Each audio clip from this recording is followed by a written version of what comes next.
Hello, my name's Patrick Haggard. I'm the convener of C3210 Brain in Action. Thank you for choosing this course.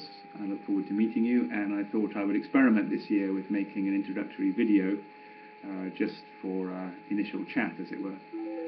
The course has two broad components. There are 10 lectures focusing on the motor mechanisms in the brain of humans and other animals, which allow them to produce skilled and coordinated actions. I teach 6 of those lectures. We have 2 guest lecturers who will each teach a further 2. There are 5 lectures on the general topic of the social brain, and they are not unrelated to motor actions, because one of the most interesting questions in social cognition is how do we understand the actions of others?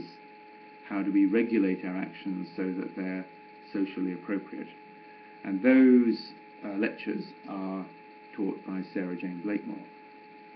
So I'm just going to talk primarily about my own set of lectures on the motor system, and I'm going to attempt to introduce you to the flavour of some of what we're doing.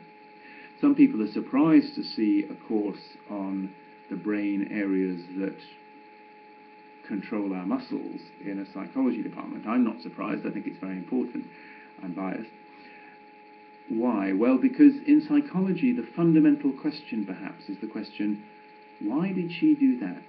The fundamental question of psychology is to try to explain human behavior. All human behavior ultimately is contractions of muscles. It's movements of the body. What happens in most psychology experiments is people press buttons by contracting the muscles in their index finger. Why did she do that? Why did she press the button when she did? Why did she press that particular button rather than another? Well, I think that we need to have a mechanistic understanding of the brain in order to answer that question. And the basic approach that I'll be taking in my own lectures is to begin with the muscle, to begin with the behavior, and to ask which brain areas were responsible for making that muscle contract. And we immediately begin by noticing the importance of the primary motor cortex, which is a strip of tissue running down the lateral side of the cerebral hemisphere, which is responsible for sending voluntary motor commands to the muscles of the other side of the body. So my left primary motor cortex sends signals to the muscles of my right hand, for example, and causes the contractions of the muscles that constitute my behavior. We might then ask, why are the neurons in the motor cortex active? And we can see that there's a set of areas immediately in front of them which seem to be involved in generating or creating or selecting and programming perhaps the motor commands so that our actions are well timed, appropriate, coordinated, and so on. And we can keep asking, well, which brain area has input to that and which brain area has input to that? And of course, if we keep trying to follow that chain, we're not going to find a soul or any magic. We're not going to find a free will neuron anywhere. But we can at least see what are the different sources of our behavior, what are the different circuits in the brain which lead to the elaboration and the gradual creation of a sophisticated, coordinated and appropriate action. One of the things that we learn is that the brain is not really a linear chain, it's more like a loop. And there are 2 big, very important subcortical loops from the cortex through subcortical structures and back to the cortex, which are intimately involved in specifying our actions. The basal ganglia loop and the cerebellar loop, and you'll hear about both of those.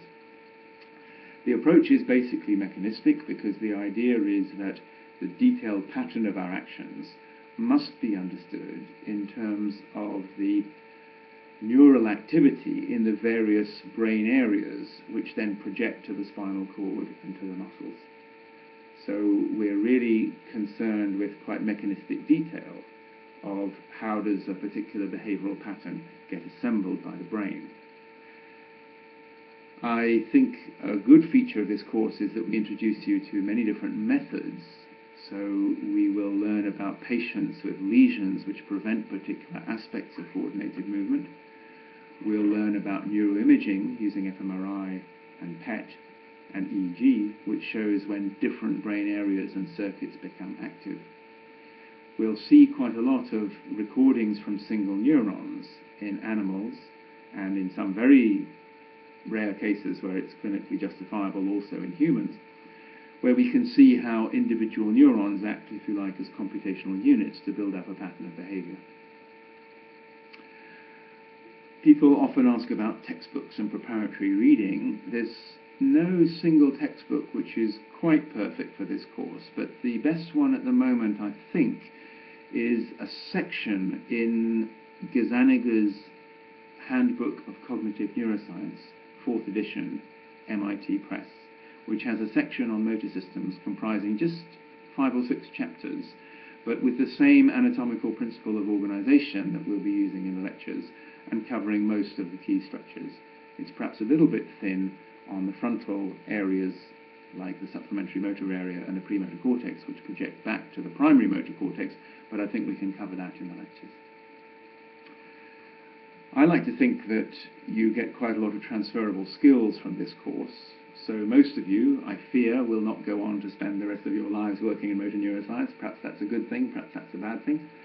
But even if you don't, I hope that I'll teach you how to read a paper, how to write a good essay, how to understand the enormous body of the current scientific literature as efficiently and as clearly as possible.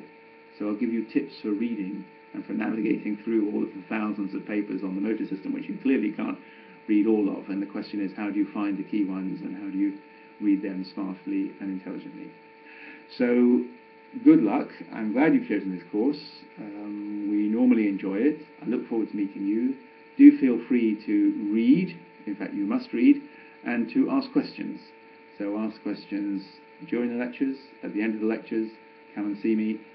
We will organize revision sessions to clarify the material from the course, normally immediately after the Easter holidays, and that gives you a chance to wrap up with any additional knowledge that you need.